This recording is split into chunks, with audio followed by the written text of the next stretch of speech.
I just finished this book. I need to talk to somebody about it. I need to rant. Have you read this? Scythe Sparrow by Brynne Weaver. This is book 3 in the Ruinous Love Trilogy. I'm obsessed. I don't know how else to say it, but I'm obsessed. Let me start from the beginning. Butcher and Blackbird, book 1. Leather and Lark, book 2. Scythe Sparrow, book 3. This is the Ruinous Love Trilogy, and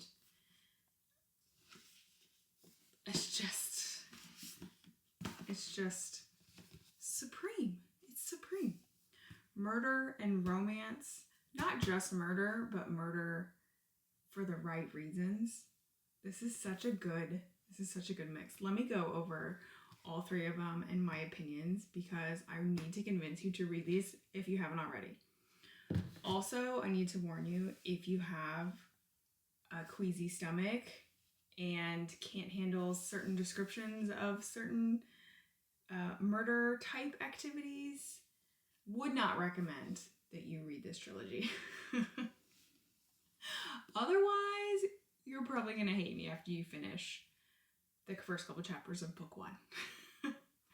So, Butcher and Blackbird follows Sloane and Rowan.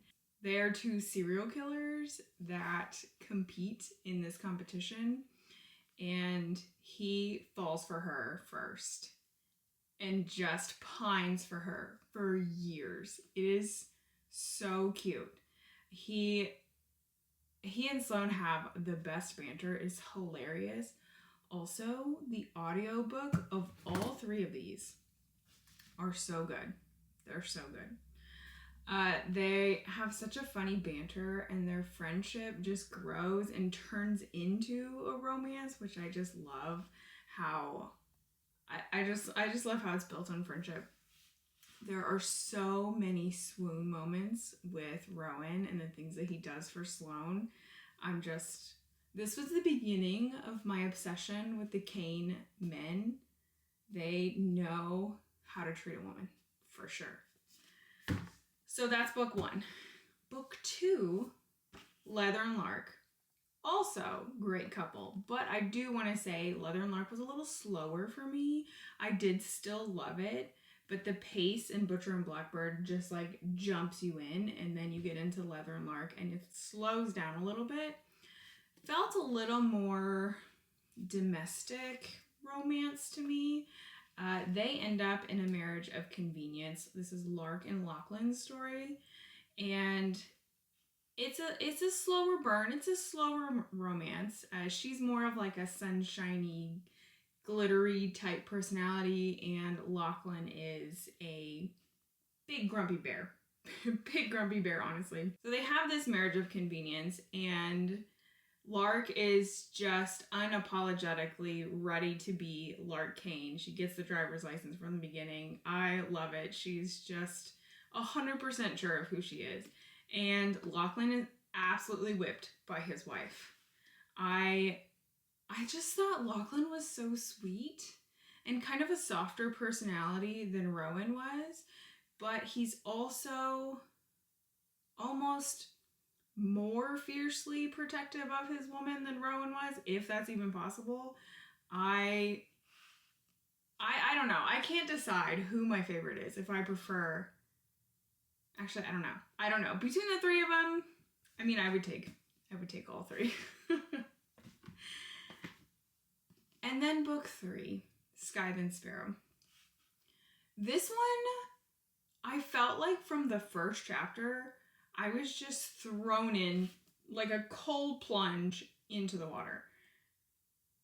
The first chapter, Rose is in deep. Rose is in deep. And it cracked me up because she's clumsy.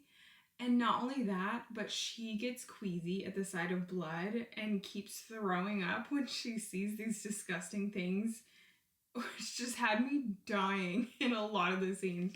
Fionn just comes out and basically rescues her, which I'm a sucker for a good rescue. So this is more of a slower burn for Rose and Fionn, but I kind of liked the slower pace of their relationship, and I also really liked Rose's background. I liked the circus vibe and the tarot cards, and I thought that was a really cool aspect to Rose. I also loved that Fionn was more of he gave me very quiet, more reserved vibes than the other two brothers. I mean, he crochets. He's in a crochet club with old ladies. So I thought that was a great aspect. And their relationship, once it got going, got real good and real spicy. And then the ending was phenomenal. And no spoilers, I don't post spoilers, but I think you need to pick this one up for sure.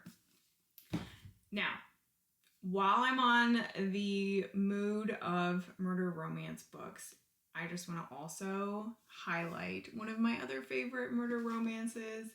Lights Out by Nevessa Allen is my absolute favorite. I hate to say it, but I love it just a bit more than the Ruinous Love Trilogy.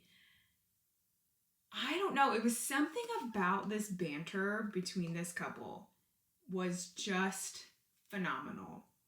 Also, for all of these, this trilogy as well as Lights Out, the audiobooks are superb, phenomenal, 100% recommend. If you only have 1 credit to spend in the next year, use it on one of these. I might recommend this one as your number 1 because I was literally laughing out loud. I can probably count on my hand the number of times I've actually laughed out loud in an audiobook, but this was hilarious. This one's a little less serial killer-y and more on the mafia side, which is kind of where my adult reading journey started. So I almost preferred, it's hard to say that. I loved this trilogy. It's very hard for me to pick between the two of these. They're both so great. But if you want to continue your journey after Butcher and Blackbird, try Lights Out. If you've already read Lights Out, move to this one. And then, guys, once we've read these, what's next? I need more recommendations like these murder romances because they are top tier. Can this just be its own genre, murder romance, please? Because I'm all about it. I love it. And Caught Up, book 2, and this one comes out, you will not find me. I will be in a hole in my book on my comfy chair reading book 2. Actually, if the audiobook comes out at the same time, which most of the time I think they do, I will be listening to the audiobook because it's just, if it's anything like book 1, it's going to be number 1 for me. So, these are my thoughts, my rambly thoughts about my murder romance books that I have been absolutely loving. Do you have any more recommendations like this? I need to find them. I need to find them today, please. Also, a really cool thing about all 3 of these books is there is a playlist for all 3 of them that you can listen to that is organized by chapter and has just about 3 songs per chapter, which was so cool and also got me into the mood of what was happening. So if you have Spotify or Apple Music, scan the QR code that's at the beginning of the book. Let's see here. I can also share the link below so that you can listen to the playlists that have been made specifically for these books. Let's see. All of them have it. It just gives such a better experience while you're reading these because you can just get into the mood and get into the vibe. And it also got my heart going in some of the spots. I think if you're not listening to the playlist while you're reading, what are you doing? So that's it for today, and I hope you enjoyed. And if you've read these or you're going to read these, please let me know what you think. I would love to hear your opinions. I love to hear from everybody else, and especially if you've read it based on my recommendation. Please let me know. Anyway, see you next time.